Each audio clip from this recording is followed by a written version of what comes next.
시청자 여러분 안녕하십니까? 대한민국이 잘 보이는 곳으로 모셔다 드리는 신통방통 시작합니다. 자, 먼저 오늘 핵심 뉴스부터 정리해 드리겠습니다. 홍범도 장군의 흉상을 두고 국회에서 한바탕 설전이 벌어졌습니다. 육군사관학교는 이 문재인 정부 시절 세워진 홍범도 흉상이 적어도 육군 사관 생도를 육성하는 곳에는 맞지 않는다. 이런 입장입니다. 자, 이러자 야당에선 또 다른 사람을 소환하고 나섰습니다. 바로 박정희 전 대통령입니다. 홍현주 기자가 이 소식 정리해드립니다. 임종득 대통령실 국가안보실 2차장은 육군사관학교에 홍범도 장군 흉상을 두는 것이 맞지 않다고 했습니다. 자유시 참변 이후에 보였던 홍범도 장군의 행적과 관련돼서는 육군사관학교 생도들이 있는 곳에 있는 것은 맞지 않습니다. 투철한 대적관이 필요한 육사 생도들의 생활 공간에 공산당원이었던 홍 장군의 흉상을 설치한 문재인 정부의 결정 자체가 잘못됐다는 겁니다. 그러면서 홍 장군의 삶은 1921년 자유시 참변 전과 후로 나눠 평가해야 한다고도 했는데 야당은 과거 남로당원이었던 박정희 전 대통령과 다를 게 뭐냐고 따졌습니다. 그 남로당 가입한 그런 박정희 전 대통령 친필 희호 이거 어떻게 생각하십니까? 박정희 대통령이 공산당원이었던 거 맞습니다. 하지만 국가 발전을 위해서 20년 이상 노력을 했고 박정희 대통령과 나중에 홍범도 장군님이 나중에 이제 우리 국군으로 오신 분하고 공산당에 몸담았다가 전향해 국가 발전에 기여한 박 전 대통령과 비교하긴 어렵다는 겁니다. 현장 최고위를 위해 목포를 찾은 민주당 이재명 대표는 1950년대 공산주의자 색출에 앞장섰던 미국 정치인 메카시에 빗대 윤석열 대통령을 비판했습니다. 메카시가 다시 무덤에서 살아 돌아온 것 같습니다. TV조선 홍현주입니다. 박정희의 메카시까지 등장한 이념 논쟁, 왜들 이렇게 싸우는지는 잠시 뒤에 짚어보도록 하겠습니다. 자, 최근에 이 묻지마 강력범죄가 잇따르면서 엄벌이 필요하다라는 목소리가 높아지고 있죠. 하루아침에 가족을 잃은 유가족들 무조건 사형시켜야 되는 것 아닙니까? 라고 강하게 요구를 하고 있습니다. 내 딸아들이 같지 마. 나는 정말 무조건 사형에 쳐야 된다 봅니다. 그거는 재판의 여지가 전혀 없다고 봐요. 사형이 되셨잖아요. 우리 진영이 아니다. 이런 가운데 한동훈 법무장관이요, 20년 넘게 방치돼 왔던 사형시설을 재점검하라 이런 지시를 했습니다. 사형시설을 그동안 먼지가 쌓여있던 사형시설을 재점검하겠다. 물론 그렇다고 한동안 중단됐던 사형을 당장 집행하겠다라는 뜻은 아니겠습니다만 일단은 상당히 눈에 띄는 뉴스인 것 같습니다. 이 소식은 조성호 기자가 정리했습니다. 지난달 신림동 흉기난동범 조선에 의해 희생된 피해자 유족이 국회 게시판에 올린 글입니다. 사형이라는 가장 엄정한 처벌을 요청한다고 강력 요구했고 시민들은 줄줄이 찬성했습니다. 행정안전부 국민청원 홈페이지에도 사형 집행으로 범죄를 근절해야 한다는 청원이 이어졌습니다. 한동훈 법무장관은 그동안 방치되어 온 사형 집행 시설을 제대로 유지하라고 지시했고 법무부는 조만간 사형 시설이 있는 교도소 4곳을 점검할 예정입니다. 정부는 사형제 존치를 주장하고 있지 않습니까? 지난 어떤 정부도 사형을 집행하지 않는다고 명시적으로 입장을 정한 바는 없습니다. 이와 함께 사형과 무기징역의 중간 단계인 가석방 없는 종신형도 입법 예고했습니다. 최근 잇따라 발생하는 이상동기 범죄, 일명 묻지마 흉악범죄에 강력 대응하겠다는 의지 표현으로 풀이됩니다. 국내에는 현재 연쇄살인범 유영철과 강호순 등 사형수 59명이 복역 중이지만 1997년 이후 사형 집행은 이루어지지 않았습니다.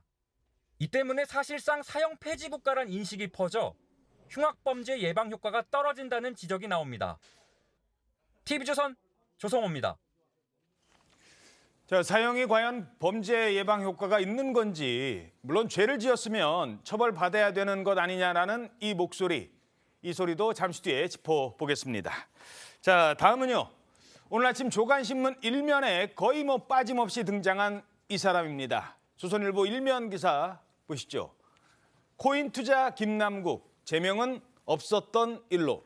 국회 윤리특위서 과반이 안 돼서 부결이 됐습니다. 민주당 의원들 모두 반대표를 던진 것으로 표 계산해보면 바로 나오겠죠. 이러면서 제 식구 감싸기 그리고 코인 방탄이라는 말까지 쏟아지고 있습니다. 자, 오늘 신통방통 바로 이 소식부터 짚어보도록 하겠습니다. 정치인으로서 나름대로 불출마 선언을 하면서 정치적인 자신의 권리를 포기한 그런 점도 참작이 돼야 된다 이런 의견도 있고 그랬었습니다. 출마를 스스로 단죄를 했고 스스로 처벌을 받았기 때문에 그런 상당한 변화에 대해서 윤리소위원회에서 네. 논의를 한 번 더 해보자 그런 취지로 조금 시간을 연장해서 가지 않았나 그렇게 보고 있습니다. 결국 제명은 없었던 일로 끝나게 됐습니다. 자, 이렇게 되면 양은경 기자, 김남국 의원의 총선 불출마 그 선언 전략이 통했다고 봐야 되는 건가요? 네, 상당 부분 그런 측면이 있다고 보입니다. 사실 원래 표결이 어제가 아니라 22일 날 예정이 돼 있었습니다.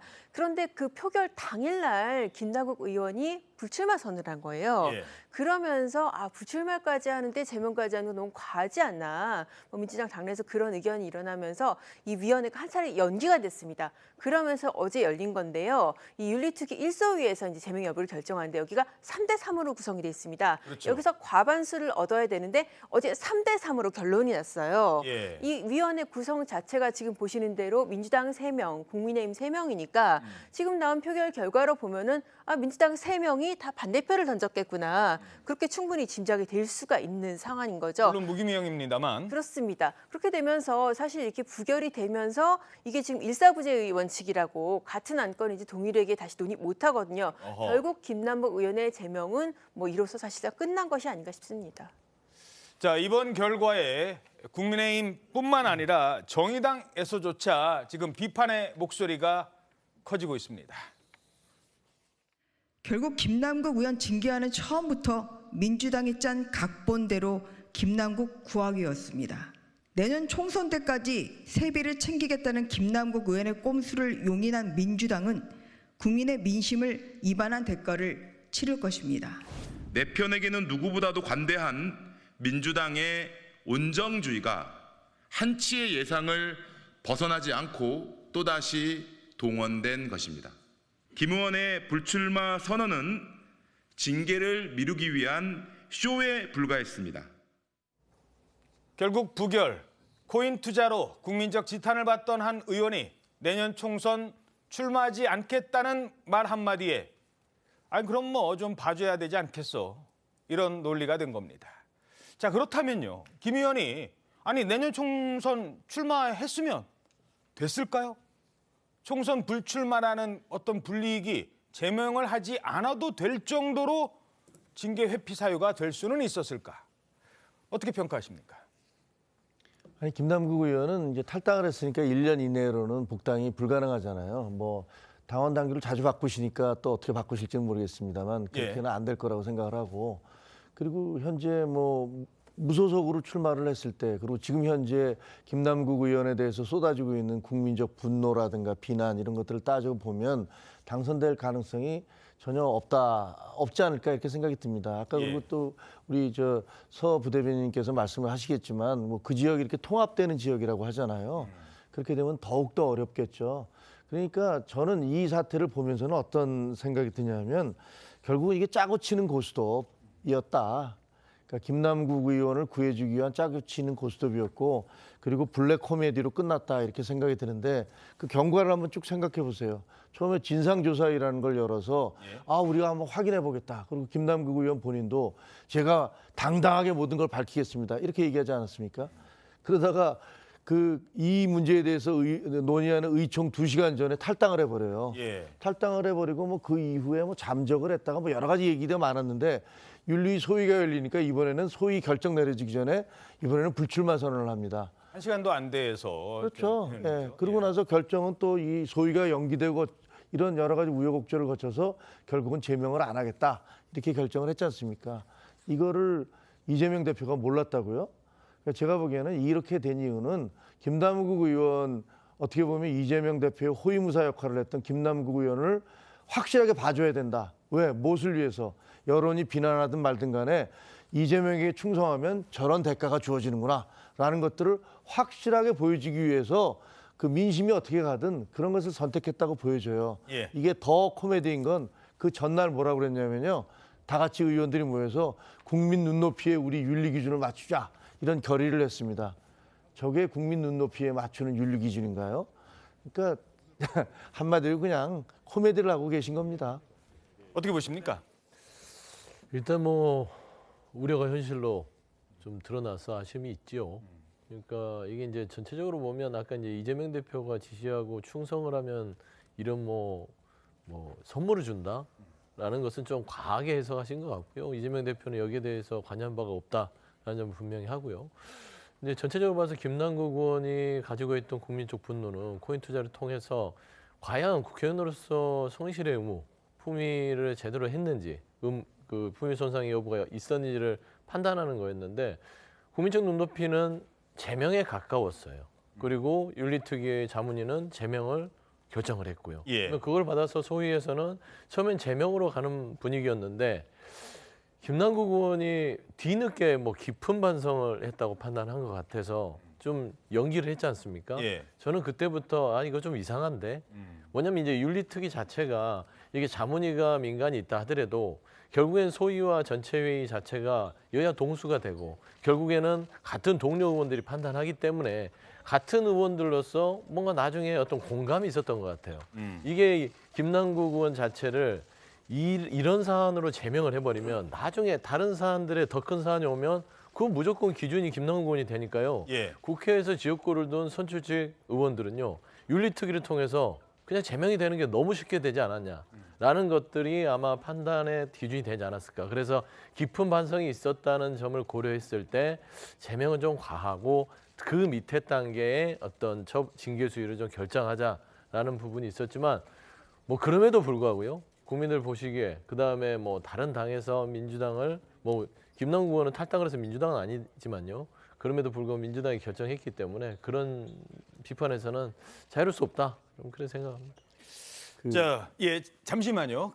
그 양쪽의 얘기를 들었으니까 이따가 제가 질문 드리려고 했는데 이재명 대표와 관련이 있다 없다라는 부분 그리고 또 하나 궁금한 건 내년에 김남국 의원만 출마하는 거 아니잖아요.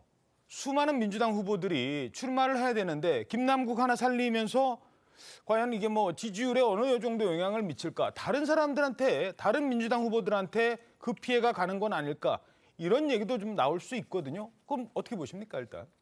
당연히 그러겠죠. 국민들이 판단을 하시겠죠. 저 당에서는 뭐 진보 정당 아닙니까? 언제든지 남을 단죄하면서 본인들이 그 정의롭고 올바르다고 말씀을 하시는 당인데 그 당에서 벌어지는 일들, 돈봉투, 코인, 그리고 거기에 대한 징계 이런 것들을 보면은 이게 정말 내로남불이구나, 말 다르고 행동 다르구나, 뭐 이런 생각을 하실 것 같아요.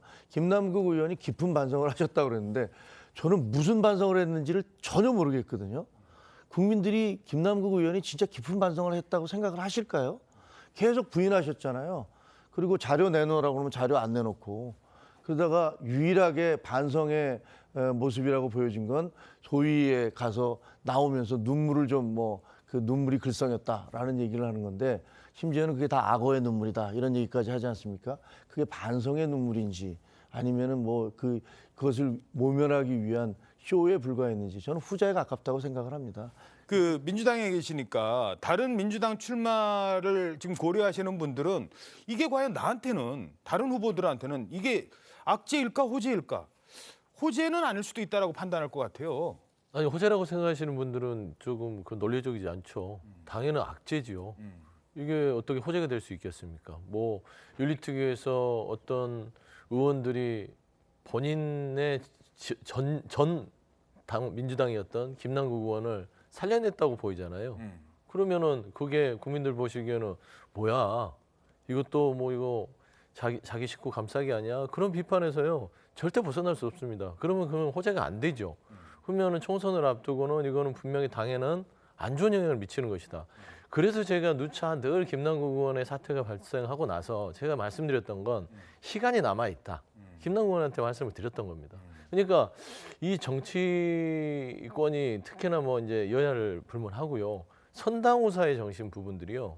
막 입으로만 있고요. 행동은 없는 것 같아요. 그러니까 당을 위해서 본인이 지금 어떤 판단을 해야 되는지 이 정당 정치를 하는 것이지요. 혼자 정치하는 게 아니거든요. 그런 부분에서는 결국에는 김남국 의원이 불출마 선언을 뒤늦게 하고 윤리특위의 소위가 늘어지게 되는 것은 윤리특위의 문제도 있겠지만 김남국 의원 본인 스스로가 과연 본인의 행동이 민주당 전체에 도움이 되느냐라는 판단을 했어야 되는데 결국에는 그거를 판단을 못하다 보니 당이 결국에는 그 리스크를 다 안는 거 아니겠냐라는 점에서는 이거는 분명한 악재다라고 좀 말씀드리고 싶습니다. 서영주 대변인의 쓴소리를 김남국 의원도 이 프로를 통해서 좀 봤으면 좋겠습니다. 뭐 이거 안 봐도 조간신문은 보셨을 테니까 신문에서는 어떻게 얘기했는지 민주당의 결정에 대해서 이렇게 비판하고 있습니다. 뭐 조선일보 기본 윤리의 파산이다, 개탄한다 이런 사설이 지금 나오고 있고요. 한겨레 신문도 민주당의 제 식구 감싸기다라고 강하게 비판하고 나섰습니다. 사실 코인을 상임위 시간에 거래한 의원에게 뭐 두둔하고 나설 그런 언론은 많지 않을 겁니다. 거의 없을 거예요. 자, 그렇다면 국민의힘에서는 어떻게 얘기할까요? 바로 그 뒤에 이게 김남국 구하기에서 끝나는 게 아니다. 이 사람이 있는 것 아니냐라는 의심을 내놓고 있습니다. 특정 분한테 말씀하기는 어렵습니다. 거의 대부분하고 상의했다고 생각하시면 됩니다. 김남국 의원 제명안 구견시키는 게 이제 대표님이 좀 의중이 담겨 있다는 얘기도 있던데 혹시 김남국 의원 제명안 듣다가 오늘 투표하는데 혹시 하실 말씀 없으신가요? 자, 김남국 의원이 국민을 실망시켰던 지점, 그 코인 논란의 핵심은 이겁니다. 세비 받고 국정을 논하는 그 회의장에서 다른 곳도 아니에요. 상임위입니다. 상임위는요, 의원들이 요즘에도 막 장관들이랑 말싸움하고 고압적인 자세로 하고 깐죽거린다라고 하고 의원들이 상당히 목소리를 높일 수 있는 자리입니다. 왜? 국민의 대표니까. 거기만큼은, 상임위에서만큼은 어떤 발언을 해도 면책이 되는 특권까지 있습니다. 그런데 그런 자리에서 무슨 전업투자자도 아니고 코인 거래에 몰두를 하다 보니까 인사청문회에서 민주당 입장에서도 그 인사청문회, 한동훈 장관 인사청문회는 정말 중요한 자리인데 거기서 이런 치명적인 실수를 했다는 겁니다. 이 논문을 일저자로 썼습니다. 이모하고 같이. 공저자가 아니라 일저자로. 누구와 같이 썼다고요? 이모하고요. 이모. 제 딸이요? 그렇습니다. 이모 누구의 이모 말씀이신가요? 이모랑 뭘 같이 했다는 얘기는 논문을 같이 썼다는 얘기 제가 처음 들어봅니다. 예, 물론 보좌관이 준비해준 자료를 모를 수는 있어요. 하지만 몰라도 이모 교수와 어떻게 이모를 헷갈리냐는 겁니다. 자, 어느 정도 코인에 몰두했었느냐? 보유한 잔고는 한때 100억에 달했다라는 뭐 그런 조선일보 보도를 시작으로 나중에 거래는 한 200차례 했다 이렇게 얘기가 나오고 있어요. 네, 그렇죠. 말씀하신 것처럼 거래 시점도 문제였고 한동훈 장관 인사청문회를 할 때 또 이태원 헬로윈 참사를 다루는 상임위 도중에 코인 거래를 해서 논란이 좀 더 커진 면도 있습니다. 윤리심사 자문위에 따르면 김남국 의원은 이 국회 상임위 회의 중 200차례 이상 코인 거래를 했고 2021년 말 기준 잔고도 99억 원에 달했습니다. 김 의원이 좀 소액이었다, 뭐 상임위 중 거래는 몇 차례에 불과했다 이런 해명들 모두 거짓인 것으로 드러난 거고요. 이뿐만 아니라 신생코인 투자 과정에서 미공개 정보를 이용하고 또 가상자산 과세 유예나 또 소득공제 확대법까지 만드는 과정에서의 이해 충돌 의혹 여전히 남아 있습니다. 예, 요거 하나만 짚어보죠. 자, 윤리특위 속에서 제명 이렇게 결정을 해서 상정이 됐어요. 근데 제명은 부결. 그럼 끝인 건가요? 아니면 그 다음에 뭘 또 징계를 할 수 있는 방법은 남아 있는 건가요? 앞서 또 양 선배께서 말씀을 해주셨는데 징계 논의의 좀 1차 관문이라고 할 수 있는 이 소위원회가 부결이 되면서 한 번 부결된 안건은 같은 회기 내에 다시 다루지 않는 일사부재 원칙이 있죠. 이제 소위 차원에서 좀 제명안 논의는 불가능해졌습니다. 대신 윤리특위 전체 회의로 제명안을 넘기거나 또 제명보다 한 단계 낮은 30일 출석 정지 징계안을 좀 논의할 수 있지만 30일 출석 정지. 네, 두 가지 경우가 있습니다. 하지만 이것 또한 여야 협의가 좀 선행이 돼야 하고요. 절차가 완전히 끝난 건 아니지만 또 여야 의견이 지금 워낙 좀 크기 때문에 협의 과정이 순탄치는 않을 것 같습니다. 그럼 30일 출석 정지도 못 내릴 수도 있는 거예요? 네, 지켜봐야 할 것 같습니다. 예, 알겠습니다. 자, 이렇게 되면 김남국 의원 뭐 거의 본인 뜻대로 임기 다 채우게 되겠네요. 네, 그렇습니다. 그러면서 사실 세비는 꼬박꼬박 받게 되는 거예요. 지금 국회의원한테 나가는 세비를 참고로 말씀드리자면은 매달 약 6천만 원 가까이 됩니다. 물론 이 돈은 개인적으로 다 받는 것은 아니고 숫자가 많긴 하는데 네, 핵심은 그렇습니다. 개인이 받는 거는 뭐 세비 플러스 이것저것 더하면은 6,859만 원. 네, 그렇습니다. 이제 9명에 달하는 보좌진들의 뭐 인건비가 포함된 것이긴 합니다만은 6,800만 원, 거의 뭐 7천만 원 가까운 돈이죠. 그렇게 해서 지금 남은 개월이 9개월입니다. 내년 5월까지 총 6억 1,700여만 원을 받을 수 있는 거예요. 뭐 그 기간에 잠적을 하던 아니면 뭐 다른 일이 회계 활동을 안 하든 간에 계속 코인 투자를 하던. 그렇죠. 계속 코인 투자를 하던 6억 잃어버려도 6억 네. 손해 나도 뭐 큰 남는 장사는 되겠네요. 맞습니다. 사실 이게 지금은 뭐 팔아서 남은 코인이 9억밖에 안 된다고 김남국 의원이 그랬는데 한때 코인 평가액만 100억 원에 육박한다는 그런 얘기가 있었잖아요. 그래서 이렇게 국민 정서에 상당히 반하지 않나 그런 얘기가 나옵니다. 예, 알겠습니다. 자, 다음 소식입니다. 8월 30일, 바로 어제였죠. 어제 그 검찰이 당초 이재명 대표에게 출석을 해달라고 요구를 했던 그런 날이죠. 근데 이재명 대표는 당시 이렇게 얘기했습니다. 30일이요. 도저히 일정상 시간 내기 어렵다라고 했었습니다. 자, 그래서 어제 이재명 대표는 과연 어디로 갔을까라는 게 기자들의 관심이었는데 바로 호남이었습니다. 그리고 이 호남 간 자리에서 이런 말을 꺼냅니다. 국민 항쟁. 대통령이 오염수의 우려를 표하는 국민의 정당한 목소리를 셈도 잘 못하는 미개한 사람 취급하면서 결국 국민들을 향해서 싸우겠다라고 선포한 것 아닌가 생각됩니다. 국민에 대한 선전포고입니다. 국민의 분노가 임계점에 이르고 있다는 사실을 명심하기 바랍니다. 국민을 대리해야 될 대통령이 마치 왕이 된 것처럼 국민을 폭력적으로 억압하고 있습니다. 이제 우리 국민들이 정권 심판을 위해서 국민 항쟁을 선포해야 될 때가 된 것 같습니다. 국민 항쟁 선포해야 된다고 말씀하셨는데 탄핵론이나 이런 것들도 염두에 두신 건지. 국민 항쟁을 선포하자. 다시 말해서 국민들이여 들고 일어납시다. 자, 근데 다른 때도 아니고 지금 검찰 본인 스스로 검찰 소환을 앞둔 시점에 국민들이여 일어납시다. 근데 이 말이 원래 원고에도 없었다고요? 네, 맞습니다. 들으신 것처럼 이 대표는 국민들이 정권 심판을 위해 국민 항쟁을 선포해야 할 때가 된 것 같다 이런 발언을 했는데 이 원고에 없는 발언이었다고 합니다. 지금 들으신 것처럼 탄핵론이나 뭐 이런 질문에는 답을 또 하지 않았고요. 뭐 상황을 좀 보면 야당의 오염수 방류 비판에 대해서 윤석열 대통령이 1+1을 또 100이라고 하는 사람들과 싸울 수밖에 없다 이런 말을 한 것에 대해서 좀 이 대표가 국민에 대한 선전포고다 이런 주장을 하는 것 같습니다. 이날 오후에는 목포역 광장에서 민주당 추산 1,500명이 모여서 정부를 규탄했고요. 이 대표는 이런 좀 강한 발언들을 계속 내뱉어서 민주당의 심장인 호남에서 좀 세를 결집하고 전국적인 여론전에 나서려는 거 아니냐 이런 분석도 나옵니다. 자, 김종혁 위원장님, 국민 항쟁을 하자는 게 대체 뭘 하자는 걸까요? 저는 전혀 이해가 잘 안 되는데요. 유추해 볼 수 있는 것은 민주당은 대선이 끝난 다음에 한 달 뒤에 대통령 탄핵하자라고 좌파 시민단체들께서 주동이 돼서 이제 길거리에 나섰을 때 거기에 동참하셨잖아요. 그래서 의원들 여러 명이 나가서 대통령 탄핵하자.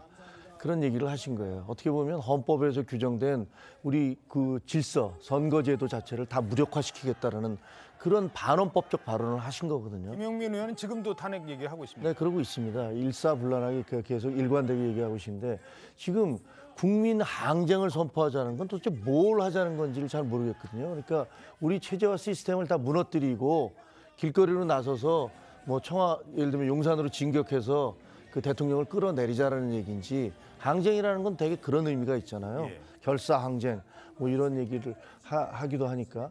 근데 대통령이 국민에 대해서 선전포고를 했다. 무슨 선전포고를 했죠? 그러니까 예를 들면 대통령이 후쿠시마 괴담에 대해서 이거 문제가 있다. 이건 1+1을 100이라고 얘기하는 사람들이 있다라고 주장한 게 이게 왜 대국민 선전포고죠?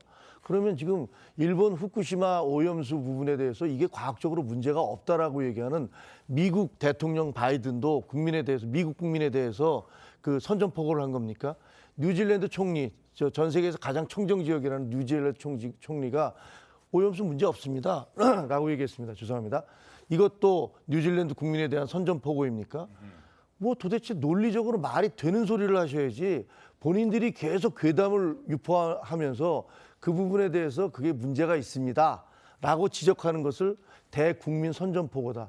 왜 자신들의 괴담과 국민을 일치시키죠? 그것 자체야말로 너무 터무니없는 과장이고 더구나 항쟁 이런 얘기까지 하는 건 본인의 어떤 사법 처리가 점점 임박해오고 있다는 그런 절박감 이런 것들 때문에 민주당이 어떻게 되든 나라에 어떻게 되든 나는 나 살기 위해서 김남국도 구해야 되고 그다음에 항쟁이니 뭐니 이런 표현을 써서 국민들을 다 선동해야겠다.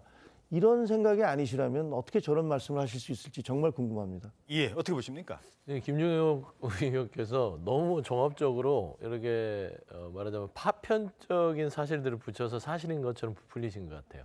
그러니까 이재명 대표가 지금 오염수 문제를 활용해서 본인의 사법 리스크를 어떻게 국민적인 항쟁과 연결시키려 한다? 그건 전혀 사실과 다르죠. 윤석열 정부가 들어서서 사법 리스크가 갑자기 생긴 게 아니에요. 1년 6개월 동안 이재명 대표, 야당 대표를 1년 6개월 동안 탈탈 털고 있습니다. 오염수는 그 전에 나오지도 않았던 문제예요. 그러면은 처음부터 정치적으로 검찰이 본인을 탈압한다고 생각했을 땐 그때부터 주장을 했어야죠. 그렇지 않잖아요. 그렇기 때문에 이거는 국민적 항쟁 부분이 본인의 사법 리스크를 막기 위해서 하는 게 아니다. 라기 때문에 이걸 과다하게 붙이지 않았으면 좋겠고요. 저는 이제 이재명 대표가 원고에 없는 얘기를 하는 부분들에서 얘기를 하는데 예. 보통 그 여야를 막론하고 당대표들이요. 그리고 원내대표들이요. 원고 없는 애드립을 많이 합니다. 물론. 예. 윤석열 대통령도 많이 하시잖아요. 그렇죠. 그런데 최근에 연찬회에서 윤석열 대통령이 국민의힘 의원들에게 1+1을 100이라고 하는 사람들과는 싸워야 한다. 그거예요. 이제 오염수에 대해서 괴담을 퍼뜨리고 선동하는 사람들. 근데 기본적으로 저는 이렇게 생각해요. 오해할 수 있어요. 그러니까 민주당이 그런 부분이 본인이 보기에는 본인 입장을 비판하는 것 같아서 마음에 안 들 수 있지만 국민들은 그러면 반대하는 우리 국민들은 나는 뭐야? 대통령이 나와 싸우자는 거야? 라고 생각하는 국민들이 조금 있는 게 아니라 많이 있을 수 있다라는 측면에서는 야당 대표로서요. 대통령이 싸우자는 세력이 국민입니다. 국민 여러분, 대통령이 싸우자는데 어떡하시겠어요? 싸우시겠습니까? 싸워야죠. 그냥 이런 대통령이 없었다. 그런 얘기를 하는 것이에요. 그러니까 단순하게 얘기하는 것이 이게 소환을 앞둔 문제랑 후쿠시마 오염수 문제랑 이런 거와는 별개다라고 생각하기 때문에 이거를 너무 과도하게 이재명 대표가 본인이 살기 위해서 어떤 국민적인 후쿠시마 오염수를 가져와서 선동하고 또 이걸 부추기고라고 얘기하는 것은 조금은 좀 일반적으로 과대 해석된 것 같다. 그런 예. 말씀드립니다.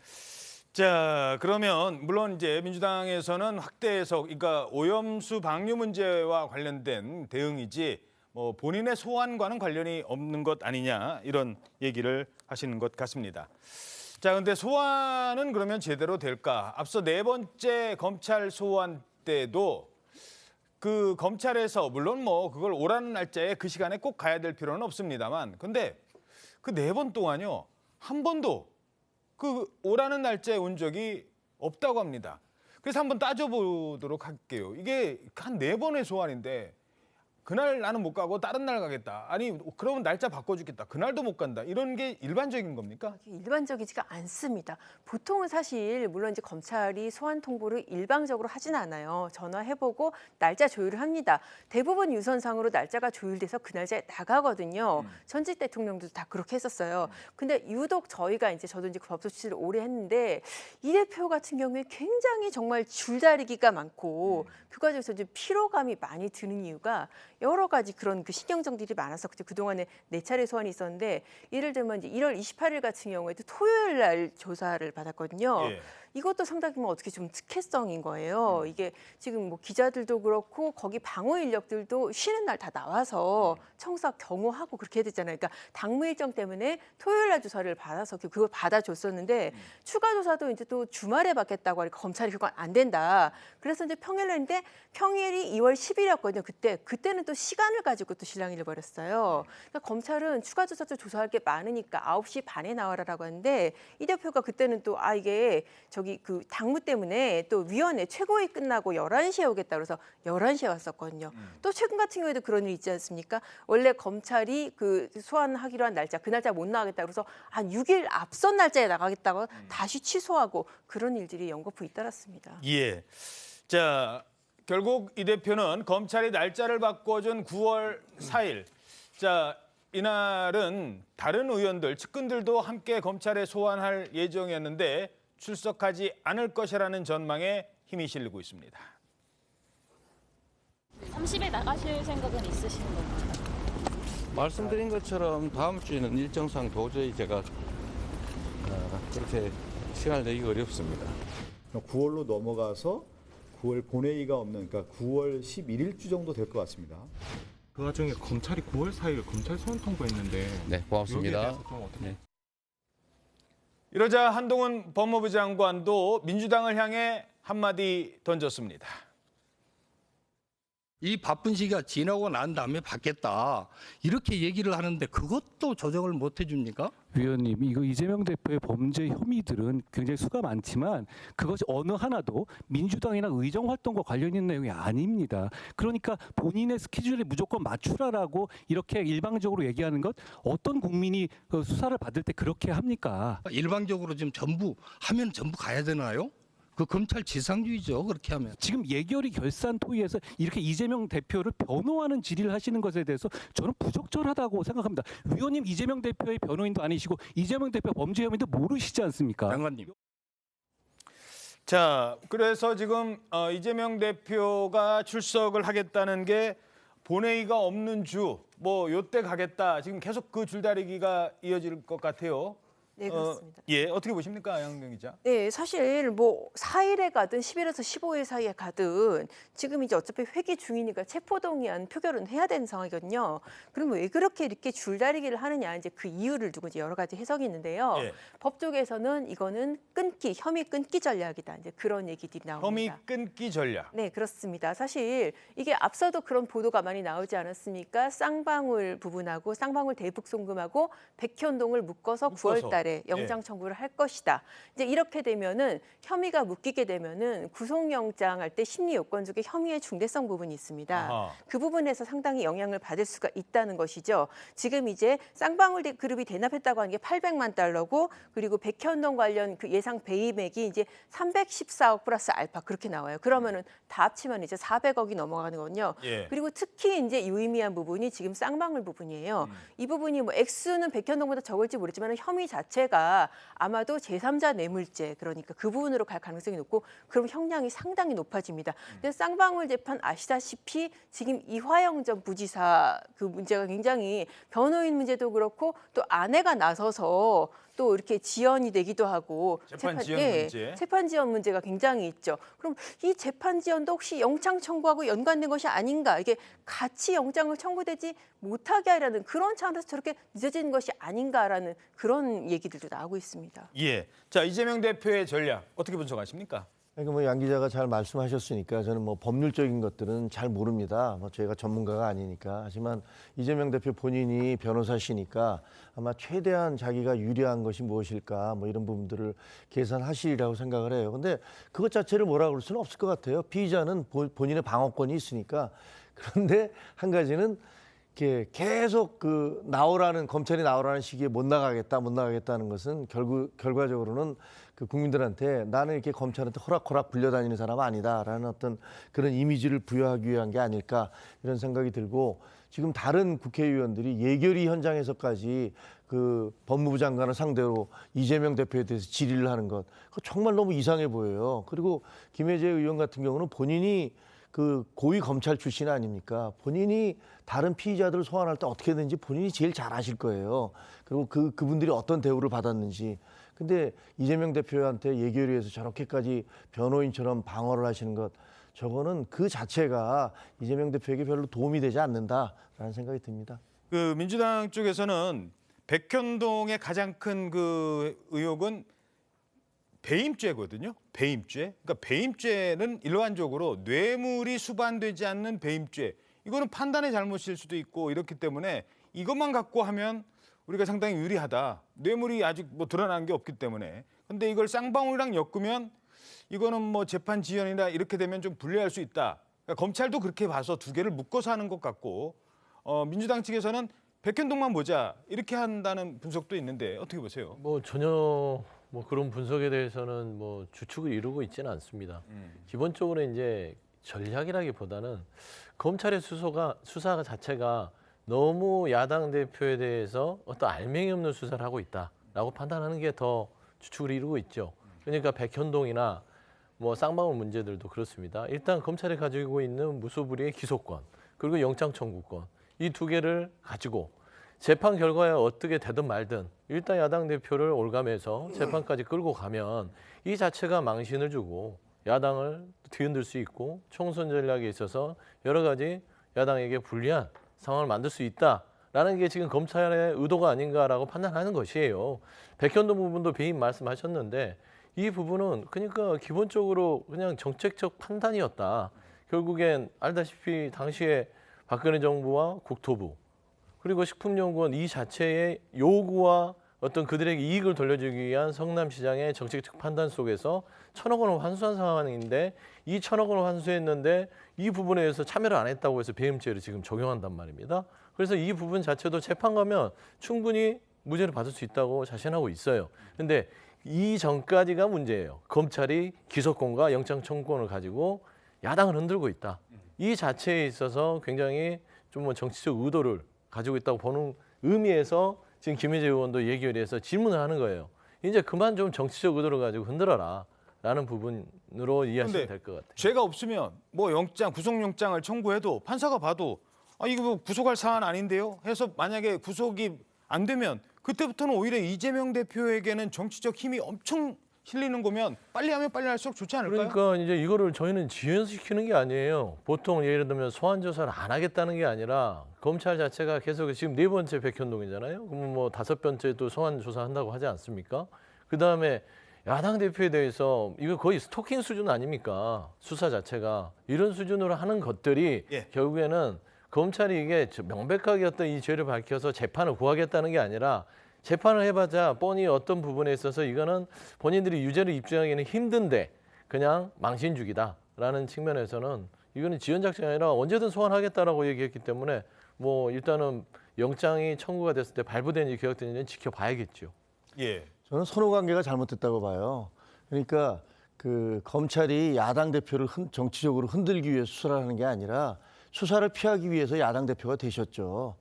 그 생각해 보세요. 대장동, 백현동, 성남 FC, 그다음에 뭐랄까 선거법상의 그 허위 사실 이런 것들이 모두가 다 문재인 정부 때 수사가 시작된 겁니다. 예. 그런데 수사가 시작되는 분이 대선이 끝나자마자 다른 지역으로 옮겨가서 국회의원이 되시고 그다음에 야당 대표가 되셨어요. 예. 그러고 나서 지금 김혜재 의원도 얘기했지만 2월 달에 어떤 체포동의안도 부결시키지 않았습니까?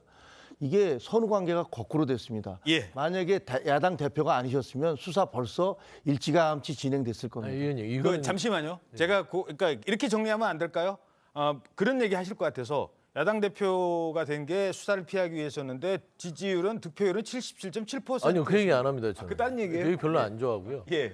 그 야당 대표가 됐다고 수사가 중단이 될 수 있습니까? 그건 논리적이지 않잖아요. 막고 있지 않습니까? 뭘 막습니까? 아니 검찰 안 속보동의안도 불려갑니까? 아니면 수사가 부여시키고 종료됐습니까? 나오라면 안 나오고. 아니, 나가잖아요. 아니 안 계속 나갑니까? 지연시키고 있지 그러니까 않습니까? 지연은 되지만 결국에는 나가잖아요. 수사를 그러니까 야당 대표가 돼서 수사를 피한다는 거는 수사를 중단이 하거나 아예 안 나가거나 출석하지 않거나 은둔하거나 했을 때는 수사를 피한다고 하지만 대한민국에서 그렇게 할수 단지 있는 사람은 그런 게 없습니다. 없습니다. 그러니까 야당 대표가 수사를 피하기 위해서 야당 대표가 되기 위해 했다는 것은 이거는 논리적이지 않은 것 같고요. 이재명 대표는 수사를 피할 방법이 없습니다. 대한민국에서. 단지 의견을 조율하는 것이고 야당 대표로서 일정을 조율하자고 검찰과 얘기를 하는 것인데 그 과정에 단순한 해프닝성 신경전은 존재한다. 그 정도가 가장 합리적인 얘기 같아요. 알겠습니다. 자, 이런 가운데 백현동 의혹에 대해서 지금 검찰이 영장을 청구해도 이 대표가 어떻게 될까? 지금까지는 아니 내가 정책적 판단을 잘못한 거지. 내가 그 뭐 김인섭이랑 어떻게 합니까? 잘 모르지 않습니까? 지금 이런 논리로 얘기를 해 왔는데 바로 그 사람이 다른 국면을 맞을 수도 있다고 합니다. 먼저 대선 과정 때 얘기 들어보시죠. 우리 이 후보님의 또 성남시장 선거 선대 본부장을 하신 분이 이 개발 시행업체에 영입이 되니까 자연녹지에서 4단계를 띄워가지고 준주거지가 되면서 용적률이 5배가 늘고. 저는 연락도 잘 안 되는 사람이 말씀을 일단 드리고.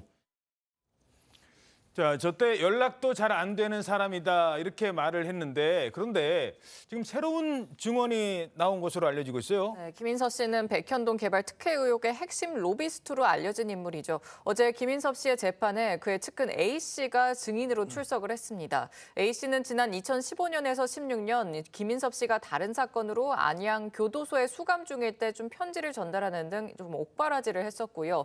백현동 개발 민간 사업자 아시아 디벨로퍼 정모 대표를 또 김 씨와 연결을 해준 사람입니다.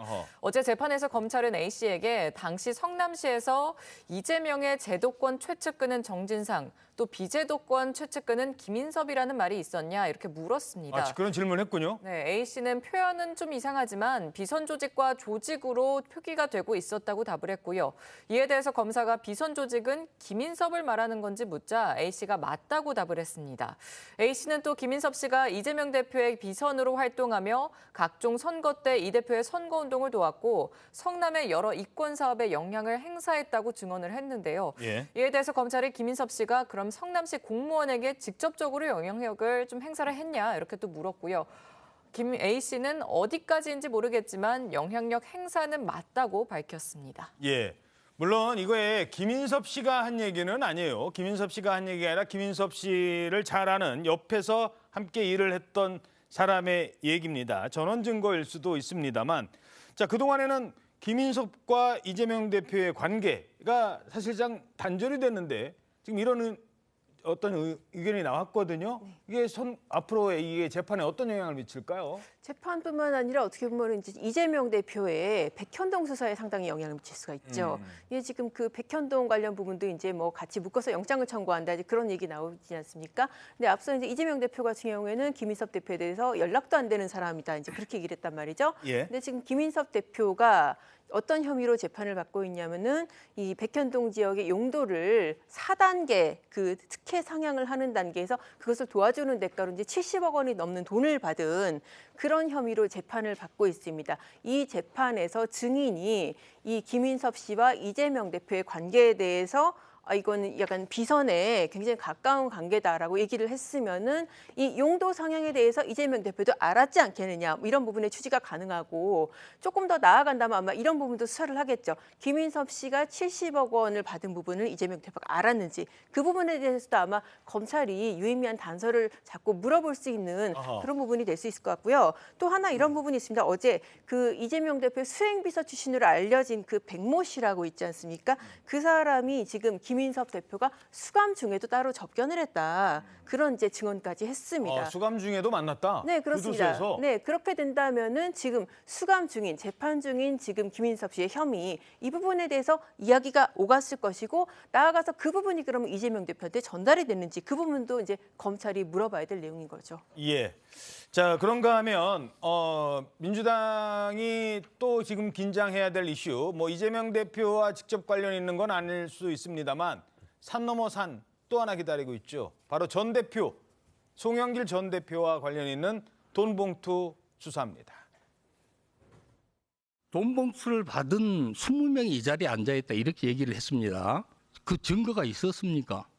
위원님, 다른 분도 아니고 김혜주 위원께서 이 질문을 법무장관에게 결산해서 하는 것은 이건 이해 충돌의 문제입니다. 그 20명 중에 속하게 계시지 않습니까?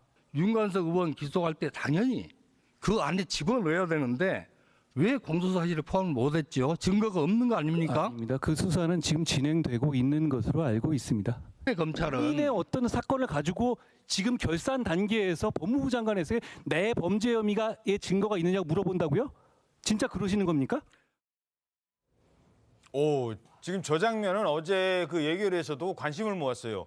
자, 김혜재 의원이 자, 그때 저기 영장 실질 심사 전에 그 청구할 때 국회 본회의장에서 이 자리에도 있지 않습니까?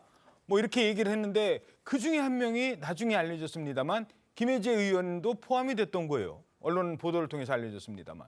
그러니까 그 질문을 하니까 다른 사람은 몰라도 김혜재 의원 당신은 그런 질문을 법무부 장관한테 예결위 자리에서 하면 안 된다 이렇게 얘기를 했거든요. 그래서 관심을 끌었습니다. 김혜재 의원도 아마 소환이 될 것도 같고 다른 사람들은 대체 언제 소환되는 거예요, 이거? 네, 그렇습니다. 저희도 지금 주목하고 있는 부분인데요. 이 돈봉투를 받은 것으로 알려진 20명의 의원에 대해서 그럼 언제 소환을 할 것이냐. 아마도 정치적 후폭풍이 굉장히 크겠죠. 그래서 검찰도 이제 소환 시기를 조율을 하고 있을 텐데 이 부분은 소환을 안 할 수가 없어요. 시기가 언제가 됐든. 이게 그냥 단순한 풍문이 아니라 당장 지금 한동훈 장관이 지금 공식석상에서 회의에서 저렇게 얘기를 했고 그리고 또 사실 저희가 이 조선일보 보도로 처음 이제 알려지게 된 것인데 이 알려지게 된 계기가 이것도 재판에서 알려진 거거든요. 예. 이성만, 윤관석 의원들 그 구속영장 실질심사에서 변호인들이 이게 지금 돈 받은 사람도 특정 못하고 있지 않냐라고 하니까 거기서 이제 검찰이 밝힌 내용이란 말이죠. 그러면 이제 검찰로서는 당연히 이 사람들이 돈을 받았는지 지금 어떻게 누구로부터 받았는지 어떤 명목으로 받았는지 이거 안 물어볼 수가 없는 상황이고 다만 이 지금 정치적인 여파가 워낙에 큰 사안이기 때문에 시기를 신중하게 조율하고 있는 것으로 보입니다. 예, 김혜재 의원이 한동훈 장관한테 물었는데 다른 법무부 장관은 저렇게까지 얘기했을까 싶은데 아니 본인이 지금 이해 당사자잖아요. 그런 질문을 저한테 하면 안 되죠까지 얘기를 했습니다. 이제 공식화된 거예요. 한 사람은 또 한 명은 언론 보도를 통해서 알려진 게 아니라 이제 예결위 회의장에서도 김혜재 의원은 공식화됐습니다. 자, 이재명 대표로서는 지금 뭐 본인의 사법 리스크는 물론 김남국 의원 방탄 논란에 여기다 뭐 돈봉투 의혹까지 지금 여러 위기가 계속 기다리고 있죠. 자, 이러면서 당의 한 원로가 1주년 됐지 않습니까? 관련해서 이런 말을 했습니다. 회기 중에 청구가 체포영장이 들어온다 그러면 표결해야 되잖아요. 예. 이재명 대표가 나가서 적극 설득을 해야 될 거예요. 의원들을 가결시켜달라. 안 그러고 어떻게 선거를 치르고 총선을 치르겠어요. 그리고 안 그러고 이게 부결돼 가지고 어떻게 더 유지하겠어요. 민주당 이재명 대표 취임 1주년이었습니다. 몇 점 주시겠어요? 점수를 매길 원래 대표가 나와서는 안 될 대표를 나왔다고 저는 보니까 시작부터가 점수를 그러니까 낼 것도 없어요. 낼 것도. 예. 몇 점 주시겠습니까? 그러니까 낼 것도 없어요. 낼 것도. 시작부터가 잘못됐어요. 다른 분들 민주당의 비명계 의원들이 저런 수준의 발언을 했다면 그러려니 생각을 하는데 이 또 원로가 또 저렇게 얘기를 하시니까 좀 죄송합니다. 이런 질문을 어떻게 생각하시는지 질문을 드려서 어떻게 보세요? 질문이 곤욕스러우신 건 또 인정하시는 거네요. 예. 유인태 전 의원이 비명인지 친명인지는 모르겠어요. 근데 원로로서 할 수 있는 말이라고 봅니다. 그러니까 이재명 대표를 이 모든 현상의 규칙 사유로 본다면 저런 말이 맞을 수도 있죠. 대표를 그런 사법 리스크가 있을 줄 알면서 나와서 당을 힘들게 하는 것들이 과연 나오는 게 맞았냐라는 것들은 이재명 대표의 시각에서 보면 책임론으로. 근데 또 다른 측면에서는 윤석열 정부의 검찰이 너무 무도한 거 아니냐. 그래서 윤석열 정부의 검찰을 수사, 정치적 의도를 비판한다는 또 그런 책임론에 따졌을 때는 이재명 대표가 아니라 윤석열 정부의 검찰 자체가 너무 이거 야당 대표를 뒤흔드는 거 아니냐라는 측면에서는 실력 발휘를 못했을 것이다. 검찰의 발목이 잡혀서. 이런 평가들이 좀 오갈 수 있어요. 하지만 윤인태 전 의원께서는 모르겠습니다. 이런 발언을 하면 또 그 극성 지지층한테 좀 시달리실 텐데. 예, 개딸들한테 시달릴 수도 있다.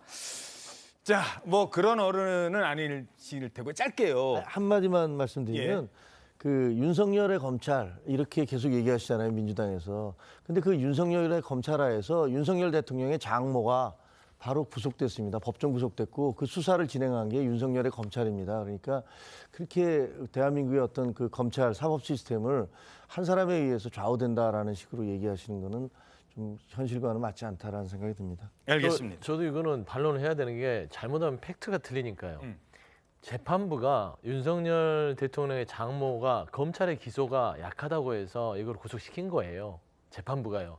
기소 자체를 매우 약하게 했습니다. 그래서 어떻게 이런 식으로 기소를 하냐라고 하면서 재판부가 문제를 지적하면서 구속을 시킨 것이다. 그런 팩트가 있다. 그것이죠. 그래서 윤석열의 검찰이 대단히 뭔가 수사를 제대로 하고 있다. 저는 그렇게 생각하지는 않습니다. 자, 뭐 그 부분은 논란이 좀 있을 수 있으니까 이번 주제와는 관련이 없어서 여기까지만 듣고 나중에 또 살펴보도록 하겠습니다. 자, 검찰이요 조국 전 장관의 딸 조민 씨를 입시비리 혐의 등으로 재판에 넘겼죠. 어제였습니다. 조민 씨에 대한 공소장이 공개가 됐는데 여기서 또 새로운 얘기가 나온 것 같습니다. 혹시 그 표창장으로 의사가 될 수는 없다라고 말씀하셨는데 어떤 의미로 말씀하셨는지 말씀해 주실 수 있습니까? 한마디 하세요. 그냥 한마디 하신다고. 그 기자님들 오늘 수고 많으십니다. 그리고 법정 들어가서 제가 아는 대로 진술하고 성실히 임하도록 하겠습니다. 감사합니다. 자, 근데요 어제 공소장에서 눈에 띄는 게 하나 있어요. 여기가 뭐 무슨 이름인지는 잘 뭐 말씀을 하시겠습니다만 글자 하나가 틀렸대요. 이 글자 아이를 어이로 썼나? 어이를 아이로 썼나? 그래가지고 이게 조국 전 장관의 앞으로 재판에 운명을 가를 수도 있다. 이런 얘기가 나오고 있어요. 먼저 좀 설명을 먼저 드리면 검찰은 조국 전 법무부 장관의 서울대 교수실 컴퓨터에서 위조된 이 호텔 인턴 경력서를 확보했었죠. 호텔 인턴 경력서. 네, 검찰에 따르면 조민 씨는 고교 시절 호텔에서 인턴으로 일한 적이 없지만 학교 생활부에 기재해서 부모와 상의해서 허위 경력 서류를 만들기로 했습니다. 그 호텔이 어느 호텔이에요? 네, 여기서 2007년에서 2009년 사이인데 부산의 아쿠아 팰리스 호텔에서 일했다는 실습 수료증과 인턴십 확인서를 마련하게 됐는데 자, 죄송합니다. 아쿠아 팰리스요? 아쿠아 뭐 어디요? 네, 지금 아쿠아 팰리스 저희가 좀 읽으면 똑같은데 저기 보이는 것처럼 이 검찰은 조 전 장관이 가짜 서류를 직접 작성했다는 증거로 저걸 낸 겁니다. 호텔 이름이 잘못 적힌 점을 제시한 건데 지금 보시는 대로 공식 명칭은 아쿠아 팰리스 어이로 쓰이고 있는 거고요. 수료증에는 아쿠아 팰리스 아이라고 적혀 있는 것으로 보이죠. 근데 원래는 팰리스 쓸 때는 아이라고 쓰는 거 아닌가요? 맞죠. 원래 외래어 표기법에는 지금 오른쪽으로 쓰는 게 맞는 건데 사실 호텔 측에서는 저 왼쪽에 명칭으로 쓰고 있다고 합니다. 고유명사니까. 네, 해당 서류는 3년 전에 또 정경심 전 동양대 교수의 재판에서 가짜로 판명이 났었고요. 네, 당시 재판에 증인으로 나온 조 전 장관은 검사가 호텔 수료증 양식이 좀 왜 서울대 연구실 컴퓨터에서 나왔냐 이렇게 물었더니 형사소송법 제148조에 따르겠습니다. 이렇게만 말을 하면서 증언을 실제로 좀 거부한 적이 있었습니다. 그렇군요. 그래서 그 인턴 경력서에 이름이 어떻게 그 호텔에서 자기네 호텔 이름을 달리 썼겠느냐는 거죠. 그런데 조국 전 장관 컴퓨터에는 팰리스를 팰리스로 이건 뭐 똑같습니다. 읽기에는. 근데 그 한 글자를 에이 뭐 팰리스였겠지 했다가 지금 이렇게 나왔다는 겁니다. 다시 한번 말씀드리면 서울대 교수 연구실 컴퓨터로 아쿠아 팰리스 호텔 대표이사 명의의 서류를 만들어서 호텔 관계자를 통해서 법인 인감 날인을 받아 허위로 서류를 발급받았다. 왜 허위일까? 이름이 틀렸다는 거예요. 이름이. 자, 이 부분도 앞으로 재판 과정에서 주목될 것 같습니다. 자, 다음 소식입니다. 정일성과 홍범도 장군을 둘러싼 정치권의 이념 논쟁이 갈수록 격화되고 있습니다. 이런 이념 논쟁의 끝에는 결국 상대를 극단으로 몰고 가는 말까지 나옵니다. 이런 얘기하죠. 당신 공산주의자야? 당신 친일이야? 이러면 얘기는 끝입니다. 뭐 이런 식으로 공격하면서 결론도 못 지고 끝나는 경우가 많죠. 그런데 어제 결국 국회에서 박민식 보훈부 장관을 향해서 이런 말이 나왔습니다. 그 전에는 사람들이 몰랐으면 광주 시민들조차도 광주 시민들을 바보 취급하지 마세요. 정율성을 몰라서 그랬다고요? 정율성의 정체를 알면은 광주 시민들이 용납을 하겠습니까? 그렇게 막 다 뭉뚱그려서 헌법으로 몰고 가려 하지 마시고요. 아니 뭉뚱그리는 것이 아니죠. 극단적으로 지방자치단체장이 김일성 기념관을 만든다고 합시다. 그러면 그걸로 지금 김일성 기념관이 아니고 자 장관님 2015년 8월 18일 한번 보실게요. 그때 국회의원하고 계셨죠. 중국이 중점 추진 중인 1대1로 전략에 부산이 반드시 포함돼야 한다. 공산주의자세요? 제가 왜 공산주의자입니까? 근데 그 말이 왜 제가 공산주의자입니까? 아니 중국의 다양한 정책이 있는데 왜 그렇게 침소봉대를 하십니까? 색깔론이 아닙니다, 의원님. 색깔론은 아닌 사람한테 낙인 찍는 게 색깔론입니다. 인민군을 인민군이라고 하는 게 왜 색깔론입니까? 자, 뭐 예결위에서도 아니 뭐 그때 중국이랑 조금 친했다며요. 그럼 공산주의자 아니에요? 뭐 이런 얘기가 나와요. 근데 운영위도 분위기가 크게 다르지 않았습니다. 대통령실 상대로 한 이 질문이었는데 이번에는요. 박정희 전 대통령까지 소환이 됩니다. 박정희와 홍범도가 뭐가 다릅니까? 이렇게 공격을 한 겁니다. 박정희와 홍범도가 같다는 건가요? 자, 질문과 답변 들어보시죠. 그 남로당 가입과 반란 기도죄로 1심 재판에서 사형 구형에 무기징역 선고받은 이 대통령의 호국비가 육사에 있는 거는 그럼 온당합니까? 남로당이 무엇인지는 아시죠? 아니, 박정희 대통령하고 비교하는 건 좀 그렇죠. 아니, 왜냐하면 왜요? 박정희 대통령께서는 박정희 대통령과 나중에 홍범도 장군님이 아니 뭐가 나중에 이제 우리 다릅니까? 국군으로 오신 분하고 지금 그다음에 공산당의 이력이 소련 있기 때문에 육군 사관학교에 흉상을 치우겠다 하는 거 아닙니까? 박정희 대통령은 남로당 가입이 만약에 있었지 전향을 않습니까? 하시고 도대체? 전향을 하신 거하고는 다르죠. 끝까지 그렇게 가신 잣대가 분하고 이상합니다. 어떻게 그런 잣대가 나옵니까? 자, 대통령실은 홍범도 장군 흉상은 다른 곳은 몰라도 공산주의와 싸워야 되는 육군사관학교는 아니지 않느냐 이런 입장입니다. 자, 그런데 민주당에서는 이제는 윤석열 대통령을 직접 공격합니다. 이런 말까지 나왔습니다. 친일 대통령, 친일. 자, 육사와 공산주의 얘기하는데 친일 대통령이요? 이건 또 무슨 얘기입니까? 네, 이게 안민석 더불어민주당 의원이 이런 말을 한 건데요. 좀 도가 지나치기는 한 것 같습니다. 어제 안 의원은 한 라디오에 출연해서 친일 대통령이 홍범도라는 독립운동가를 공격하는 싸움이라고 말을 했습니다. 그러면서 친일 대통령이 이기겠나 독립운동가가 이기겠나라고 말을 하면서 승부는 또 뻔하게 예측이 된다고까지 좀 덧붙였고요. 예. 이재명 대표도 앞서 보신 것처럼 거들고 있죠. 이재명 대표는 전남에서 열린 오염수 방류 규탄 대회에서도 또 메카시 얘기까지 하면서 지금 국방부와 보훈부가 나서서 뭐 독립운동 역사를 지워버리는 만행에 앞장서고 있다, 매국행위다 이런 비판까지 쏟아내면서 서로 좀 그런 모습입니다. 메카시 얘기도 나와요. 지금 메카시. 메카시면은 야 진짜 미국에서 이념 전쟁 한창일 때 친일 대통령 얘기 나오고 메카시 얘기까지 나오고 자 이것도 이념과 관련된 얘기이기 때문에 미리 말씀드리죠. 두 분이 그냥 짧게 얘기해 주시면 기회 많이 드리겠습니다. 이념 얘기라서. 자, 먼저 어떻게 보십니까? 이 뭐 친일 대통령. 그러니까 뭐 기승전 친일 뭐 민정수석이 앞장서서 그 죽창가를 얘기하고 반일 불매 운동을 벌였던 게 민주당 정권인데 기승전 친일인 것 같아요. 그러니까 그래서 국민을 갈라치게 하면서 뭐 너 토착 외구야 뭐 이런 얘기까지 만들어내지 않았었습니까? 뭔가 굉장히 정치적으로 불리한 게 있으면 국민들이 어떤 반일 감정을 최대한 활용하고 이용해서 그런 적개심을 불어넣으려고 하는 그런 정치적 전략이 있는 것 같아요. 근데 대통령에 대해서 친일 대통령이라고 한 것은 무슨 근거에서 한 건지, 대통령이 국민에 대해서 선전포고를 했다고 얘기하는 건 또 뭔 근거인 건지, 그러니까 거기에 대해서 항쟁을 하자고 했는데 그 항쟁은 도대체 뭘 어떻게 하자는 건지, 이런 것들에 대해서 말이면 그냥 다 뱉어낼 수 있는 게 아니지 않습니까? 그럼 적어도 그런 부분들에 대한 분명한 어떤 정의라든가 입장이라든가, 그리고 본인들이 입을 뱉어냈으면 그 친일 대통령이면 그 부분에 대해서 어떻게 할 건지, 그래서 항쟁은 어떻게 할 건지 그것도 좀 알려주셨으면 좋겠어요. 예. 어떻게 보십니까? 친일 대통령이다. 지금 최근에 일련의 과정을 보면 당연히 그런 얘기를 할 수 있는 거 아니겠습니까? 그러니까 일본을 이롭게 하는 것이죠. 첫 번째, 후쿠시마 오염수에 대해서 일본에 대해서 아무 말도 못합니다. 대한민국 국민은 불안해하고 있습니다. 그러나 국민의 말을 대변하지 않고 반대하지 않고 찬성하지도 않습니다.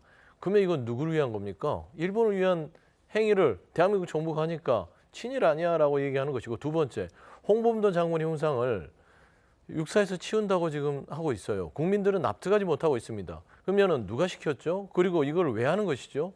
일본 홍범도 장군의 형상이 치워지면 누가 좋아할까요? 국민이 좋아합니까? 아니죠. 일본이 가장 좋아합니다. 그러니까 이 모든 행태들이, 정부에서 하는 것들이 납득할 수 없는 어떤 행위 자체가 일본이 좋아하는 일만 하고 있기 때문에 친일 대통령이다, 친일 정부다라고 비판할 수 있는 것이에요. 예. 그게 그 대통령은 어쨌든 국정을 운영하면서 모든 나라들과 관계를 좋게 가져야 됩니다. 일본과도 물론 관계를 좋게 가야 되고, 미국과도 가야 되고, 영국, 뭐 다른 모든 나라들과 좋게 가야 돼요.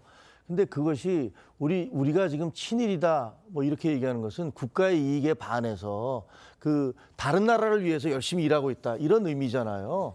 그러니까 제가 그렇게 얘기하려면 지금 후쿠시마 오염수를 가지고 얘기를 하는 것 같은데, 그러면 다른 나라 수많은 자유민주 국가의 미국 대통령도 친일이고, 그다음에 뉴질랜드 총리도 친일이고, 다른 나라 영국, 유럽, 예를 들면 유럽과 EU 같은 경우에는 지금 후쿠시마 수산물을 포함해서 다 수입을 허가를 했잖아요, 이번에.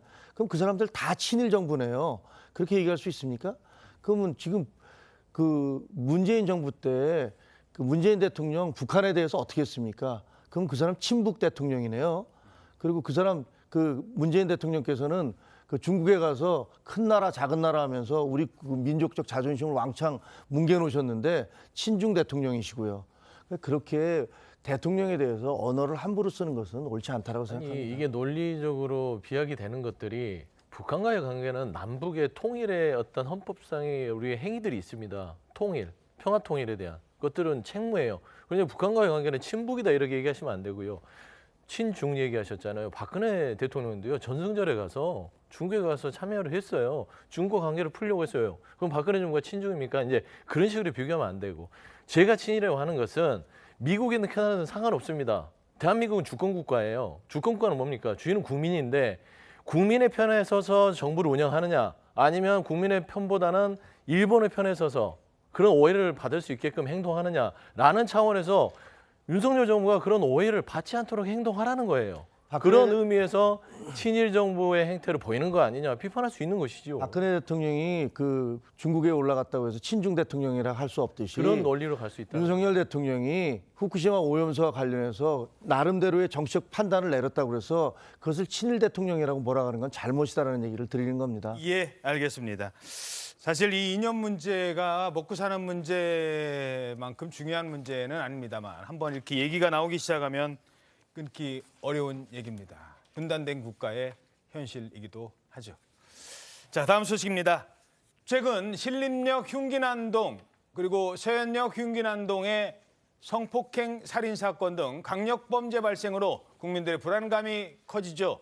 이러자 한동훈 장관이 사형, 물론 사형을 우리는 집행하지 않고 있습니다만 꽤 오랜 기간 지금 그 시설은 있어요. 사형 시설은 먼지 쌓인 시설, 이거 어떤지 점검하라라는 지시를 했습니다. 오랫동안 사형이 집행되지 않다 보니까 법집행 시설이 폐허처럼 방치되고, 일부 사형 확정자들이 교도관을 폭행하는 등 수용 행태가 문란하다는 지적들이 있어 왔습니다. 사형을 형벌로 유지하는 이상 법 집행 시설을 적정하게 관리 유지하는 것은 법무부의 임무입니다. 25년간 사형이 집행되지 않아 왔죠. 그렇지만 지난 어떤 정부도 사형을 집행하지 않는다고 명시적으로 입장을 정한 바는 없습니다. 자, 우리나라에요, 사형시설 있는 데가 서울구치소, 대전교도소, 대구교도소, 부산구치소까지 4곳 있다고 알려지고 있습니다. 자, 근데 우리나라는 사형을 집행하지 않고 그래서 사실상 폐지됐다라는 평가까지 받고 있는데, 그런데 사형을 선고를 안 하는 건 아닙니다. 사형수가 있어요, 분명히. 근데 집행을 하지 않은 사형수가 몇 명이나 되나? 뭐 많을까 했는데 그 숫자가 거의 60명에 달해요. 59명에 이른다고요? 네, 그렇습니다. 1997년 12월에 마지막으로 사형이 집행됐고 이후에 사형이 확정돼서도 집행되지 않는 흉악범들의 숫자가 지금 거의 60명에 달하는 겁니다. 예. 아마 어떤 사건인지 들어보시면은 정말 한때 그 세상을 충격과 공포에 빠뜨렸던 그런 사건들이 이름만 들어도 뭐 네. 박한상, 유영철, 강호순 그러죠. 네, 지금 뭐 유영철, 강호순 각각 뭐 20명, 10명씩 그렇게 연쇄살인한 예. 이런 흉악범들도 사형 확정됐지만 집행이 안 되고 있고요. 가장 최근의 사례가 이제 2016년도에 그 GOP에서 부대에서 총기 난사한 사건 있지 않습니까? 예. 임도빈이라고 저 사람도 지금 2016년도에 그 일로 사형이 확정돼서 아직 집행이 안 됐고 가장 오래된 사람은 지금 원원식이라고 있는데 1992년에 종교시설에 불을 질러서 아내하고 종교 문제로 갈등을 빚다가 당시에 15명이 사망한 사건이 있었습니다. 그게 언제예요? 1992년? 네, 그렇습니다. 그래서 1993년에 사형이 확정이 됐는데 지금 30년이 다 돼가잖아요. 네. 참고로 이 사람 때문에 어떤 조치가 있었냐면은 형의 시효가 있습니다. 집행 시효. 예. 그러니까는 사형이 확정돼도 이 집행 시효가 지나면은 풀어줘야 되는 게 아니냐. 시효가 지나면은 이제 집행을 못 하는 거죠? 그렇습니다. 그런 논란이 생겨서 관련 법까지 개정이 될 정도로 지금 우리나라에 지금 사형 집행이 중단된 지가 오래된 거죠. 93년에 사형을 선고받았는데 2023년 30년이 지나도록 집행이 안 된 겁니다. 자, 일부 흉악범은요. 그래서 법무부가 요즘 그 집행시설 이거 보수하고 있고 점검하고 있다라는 얘기를 하니까 또 이거 진짜 사형 집행되는 것 아니냐? 라면서 긴장하고 있다. 뭐 이런 보도까지 있습니다. 자, 변호사시니까 현재의 사형 제도 이거 지금 어떻게 봐야 되나요? 일단은 문제가 있습니다. 왜냐하면 실질적으로 사형 제도는 유지하면서 집행을 하지 않기 때문에 법 조항 자체가 사문화된 제도의 대표적인 게 이제 사형 제도라고 말씀드릴 수 있는데 이 사형 제도를 그대로 유지하면서 실질적으로 실효적 있는 집행을 하지 않다 보니까 오히려 다른 제도의 도입을 막는 거 아니냐 이런 지적도 있을 수 있고요.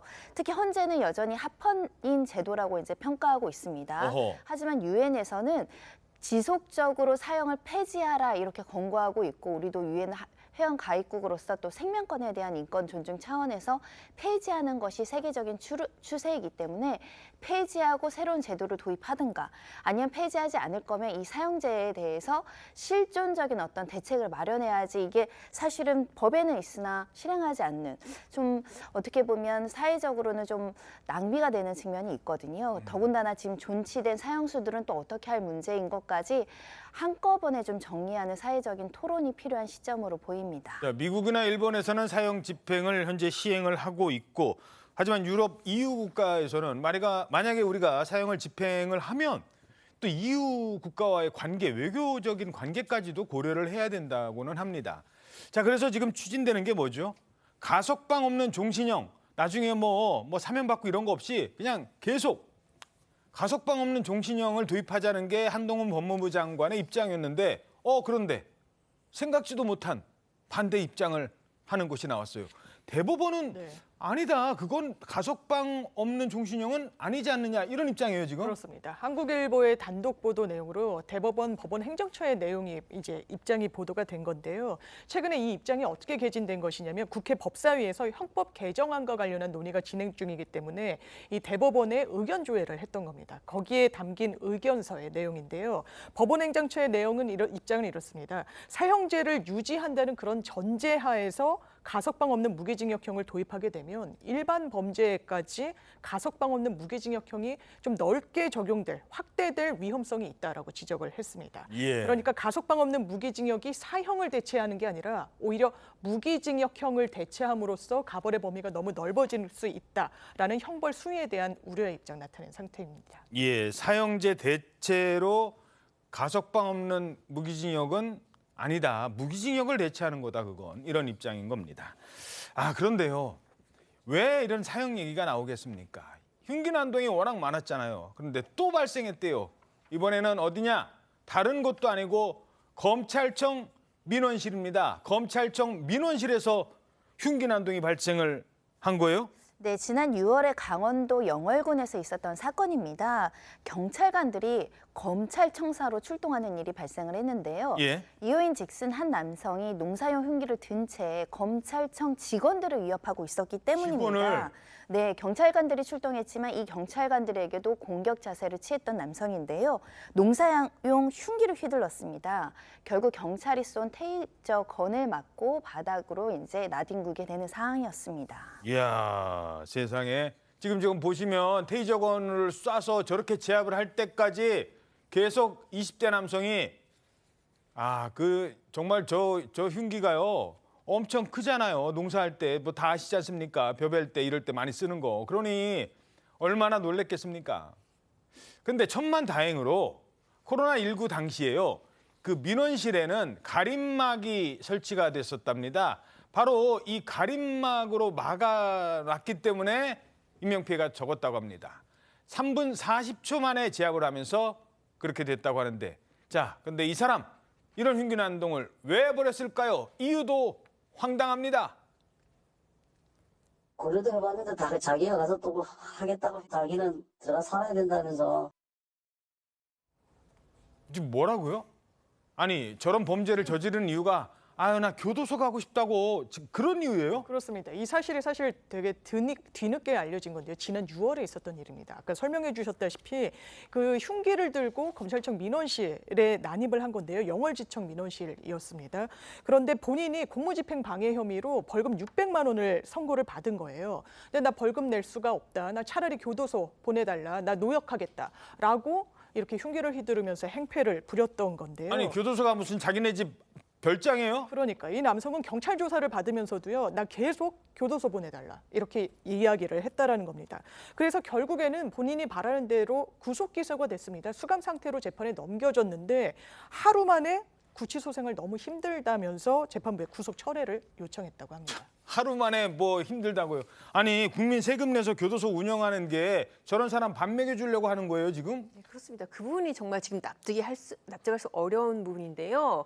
이게 지금 교도소에서 수감된 사람 한 사람한테 들어가는 돈이 얼마냐면요. 1년에 3,100만 원이 됩니다. 예. 네, 지금 급식비라든지 의료비 이런 것들 다 합친 건데 이게 지금 얼마나 좀 역설적인 게 1인 가구 그러니까 중위소득이 예. 2,400만 원이라고 그래요. 아니, 그거보다 네. 콩밥 먹는다고 하더니 콩밥이 아니네요, 요즘에. 그러니까요. 네, 콩밥이 아니다라고 얘기를 합니다. 뭐 와. 과거에 이제 지금은 좀 덜하지만 인권 단체들이 처우가 열악하다, 뭐 냉담방 해달라 예. 그런 얘기를 나오니까 뭐 열악하지 않다라고 하면서 사실 구치소 홈페이지 들어가면 식단도 공개돼 있거든요. 예. 그 가끔 들어가 보시면 아시겠지만은 굉장히 식단이 생각보다 괜찮습니다. 그 양 기자야 이제 법조 기자니까 들여다보지만 일반인들은 뭐 구치소 식단이 뭔지 관심 없는데 꽤 잘 나오는군요. 네, 그렇습니다. 끼니별로 반찬이랑 메뉴 바꿔서 다 나오고 일반 급식하고 크게 다름없이 나오고요. 정말 저 부분 같은 경우에는 지금 가만히 있으면서 죄 지은 사람이 가만히 있으면서 1년 동안 쓰는 돈이 3,100만 원인데 1인 가구가 열심히 일해서 버는 중간 소득이 2,400만 원, 그보다 적다는 거잖아요. 그러니까요. 네, 그러니까는 이제 국민들이 과연 우리 세금으로 언제까지 저런 범죄자들을 돌봐야 될 것인가 이제 그런 얘기를 하는 거죠. 아무것도 안 해도 죄 지은 사람이요. 교도소 가면 이 사람 먹이고 재우는데 3,100만 원이 든대요. 3,100만 원을 쓴답니다. 뭐 물론 교도 재소자의 인권도 중요합니다만 적어도 나 힘드니까 그냥 교도소에 갈래. 이런 얘기는 나오지 않아야 되지 않겠습니까? 자, 다음 소식입니다. 도로에서 차를 몰다가요. 이런 사람 만나면 어떨까요? 어떤 사람이냐고요? 저런 사람이었습니다. 자, 멀쩡하게 길을 걷던 이 남성이요. 갑자기 본인의 팔을 퍽 전봇대에다가 여기는 또 어디예요? 막 갖다 대는 거예요. 뭐 앞에 있는 상자 무슨 쓰다 남은 가구인가요? 저렇게 막 팔을 막 하더니 잠시 뒤에 이번엔 또 어디예요? 전봇대로 가나요? 또 아니 도대체 아니 저 사람 왜 저러는 건지요? 아프다는 듯이 팔을 부여잡고 걷더니 잠시 뒤에 이게 목적이었습니다. 지나가는 차에다가 퍽 하고 아까 그 본인이 다친 팔을 여기에다 갖다 댄 겁니다. 참 어처구니가 없네요. 어처구니가. 네, 그렇습니다. 이 남성이 팔을 일부러 저렇게 전봇대 등에 이제 찍고 나서 스스로 이제 자해를 한 거죠. 그리고 나서 도로를 향해서 가서 골목길에 있는 차량을 향해서 이렇게 자신의 팔을 휘두른 것인데요. 예. 이 상황을 모르고 운전을 했던 운전자는 얼마나 놀랬겠습니까? 그렇죠. 내 백미러에 이렇게 쳐서 다쳤구나 이렇게 이제 생각할 수밖에 없는데요. 이 남성 연기까지 합니다. 아이고 아프다. 그러니까요. 이런 신용까지 하게 되는 장면입니다. 이야, 저게 이른바 손목치기 수법인가요? 네, 그렇습니다. 저런 수법으로 10차례 넘게 교통사고를 냈고요. 총 15차례에 걸쳐서 62만 원을 합의금으로 뜯어냈다고 합니다. 이 사람 이제 경찰에서 이 돈 다 대부분 술값이나 생활비로 썼다라고 그렇게 진술했다고 합니다. 예. 자, 요즘 저런 사람들 길거리에서 만났을 때 운전하시다가 정말 큰 코 다칠 수 있다는 거를 좀 알려줘야 됩니다. 블랙박스 있잖아요. 신고해야 됩니다. 좀 귀찮다고 그냥 넘어가면 안 될 것 같습니다. 자, 요즘 또 거리 가다 보면 이 강아지들이 많잖아요. 주인하고 산책 나온 강아지들. 근데 이 반려동물 키우는 가정이 점점 많아지고 있습니다. 근데 버려지는 강아지 또한 많다고 합니다. 해마다 무려 11만 마리가 버려진다는 겁니다. 강추위가 이어지던 지난해 겨울 자신을 놓고 떠나는 주인의 차를 향해 달려가는 이 강아지의 모습. 다시 한번 보시죠. 자, 저 주인이 키우던 반려견을 버린 거예요. 그러니까 저 강아지는 아무것도 모르고 주인님 같이 가요. 하지만 저 차는 그냥 떠나 버렸습니다. 강아지도 오면은 생명인데 다들 이렇게 해야 되겠습니까? 네, 그렇습니다. 저 사건이 이제 그 작년 12월 굉장히 추울 때 지금 발생을 한 건데 경찰이 CCTV하고 통신수사까지 해가지고 집 주인을 찾아냈습니다. 아, 찾아냈군요. 네, 다행히 이제 그 집 안에 푸들이 있었다 그래요. 그래서 당시 그때 왜 그랬냐 그러니까 집 주인이 이렇게 얘기했다. 강아지 주인이 이렇게 얘기를 했대요. 강아지가 뭐 오줌이 마려운지 계속 창문을 긁어가지고 볼일을 보게 하려고 그랬는데 강아지가 차를 안 탔다. 볼일을 보고 나서 차를 타야 되는데 안 타서 내가 가는 신용을 한 거다. 가는 신용을 한 거다? 그게 사실 그런 상황으로 안 보이죠. 지금 화면만 봐도. 지금 이제 그렇게 변명을 했다고 하고 참고로 지금 이제 버려지는 강아지가 지금 11만 마리인데 11만 마리. 이 중에서 18,000마리가 안락사가 된다고 합니다. 그러니까 더 이상 수용을 할 수가 없어서 안락사되는 반려동물들이 이렇게 많으니까 생명에 대해서 책임을 질 수 없으면은 키우는 거 정말 신중하셔야 될 것 같습니다. 예. 게다가 이렇게 자기는 장난이라고 하지만 사실상 학대거든요. 이거 좀 처벌 좀 강화해야 될 것 같아요. 그렇습니다. 왜냐하면 반려가구가요 무려 602만 가구입니다. 10년 전보다 65% 이상이 증가를 한 거예요. 그러면서 우후죽순으로 생겨난 것이 판매, 전시, 미용업체들인데요. 이 수치만 봐도 2012년에 2,100여 곳이었는데 지난해에는 무려 2만 2천여 곳으로 늘었습니다. 10년 사이에 10배 정도가 늘어난 건데 그만큼 불법 영업장 등도 성행하고 있고요. 최근에는 보호소를 사칭한 변칙 영업을 하는 업체들 그리고 파양한 이런 애견들을 일부러 안매장한 정황이 확인되는 일들도 있었습니다. 그래서 정부가 나서기로 했는데 무분별한 번식 그리고 유통을 근절하기 위해서 일단 처벌도 강화하기로 했고요. 영업장 내에서 사육동물 학대 시 처벌을 강화하는 종전의 규정도 있었습니다. 과태료 300만 원을 부과하는 종전 규정을 좀 더 높이기로 했습니다. 일정 기간 영업을 정지하던 것도 허가를 취소하는 방향으로 상향 조정하기로 했습니다. 알겠습니다. 자, 이번에는요. 세계에서 4번째로 긴 강에서 일행 4명이 낚시를 하다가 뭔가 묵직한 게 걸렸대요. 근데 워낙 이게 힘이 센지 놓쳤대요. 낚싯대가 부러졌대요. 그렇게 7시간 동안이나 사투를 벌여서 잡았습니다. 근데 뭘 잡았을까요? 7시간이나 걸려서. 우와, 저런 녀석이에요. 야, 쟤 뭡니까, 쟤? 공룡 같죠? 그런데 공룡이 아니라 악어가 맞습니다. 이 사진 속에 잡힌 악어는요, 크기가 무려 길이 4.34m, 무게는 364kg에 달한다고 합니다. 364kg? 네, 미시시피주에서 잡힌 악어 중에 가장 큰 등치가 큰 악어로 기록이 되기도 했는데요. 이거 우연히 잡은 건 아닙니다. 처음부터 악어를 잡기 위해 나섰던 것은 맞고요. 그런데 이렇게 큰 악어를 낚을 거라고 생각은 못했던 걸로 보이고요. 예. 미국 미시시피주 같은 경우에는 악어 사냥이 합법입니다. 그런데 사시사철 합법이 아니라 특정 기간 그리고 수량도 정해지는데 열흘간 950개 정도의 사냥 꼬리표를 추첨을 통해 배분을 한다고 합니다. 그렇군요. 그래서 이 사냥에 성공한 도널드 우즈 씨 같은 경우에는요. 개막일에 이른 새벽 악어잡이에 나섰고 이렇게 큰 악어를 사냥하는 데 성공한 겁니다. 자, 그런데요, 배에서 저런 녀석 잡으면 어떻게 해야 되죠? 일단 배에다가 실었을 거 아니에요? 무슨 일이 벌어진 줄 압니까? 제가 워낙 무거워서 배가 가라앉을 뻔했답니다. 배가. 다행히 잡았습니다. 1분 뒤에 돌아오겠습니다. 네, 오늘 아침 대한민국 잘 보이셨습니까?